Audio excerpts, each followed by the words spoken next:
सरफराज ने कभी किसी के लिए बुरा नहीं कहा। सारा दिन सारी रात सरफराज के लिए दुआएं की।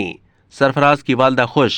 कौमी क्रिकेट टीम के wicket keeper batter Sarfaraz Ahmed की जानिब से अपने होम ग्राउंड पर बनाई जाने वाली शानदार सेंचुरी पर उनकी वालदा भी अपने जज्बात पर काबू न रख सकीं।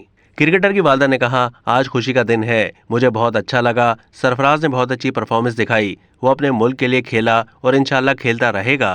अल्लाह ने चाहा तो उसे और कामयाबी मिलेगी। मुझे रात से नींद नहीं आ रही थी, मैं रात से जाग रही थी। सारा दिन और सारी रात उसके लिए दुआएं की कि अल्लाह ताला वो सेंचुरी बना ले।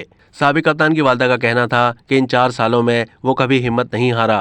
वो एक लफ्ज़ नहीं बोला, ना ही उसने कभी किसी के लिए बुरा कहा। मेरा बच्चा बहुत सब्र वाला है। न्यूजीलैंड के खिलाफ दूसरा और आखिरी test match Karachi national bank arena में सरफराज अहमद की अहलिया, बेटे और वालदा ने एक साथ देखा। दूसरी इनिंग्स में सरफराज अहमद की फाइटिंग सेंचुरी के बाइस पाकिस्तान टीम न्यूजीलैंड से फतह तो हासिल ना कर सकी, अलबत्ता कीवीज के खिलाफ दूसरा टेस्ट ड्रॉ करके सीरीज हारने से बच गया।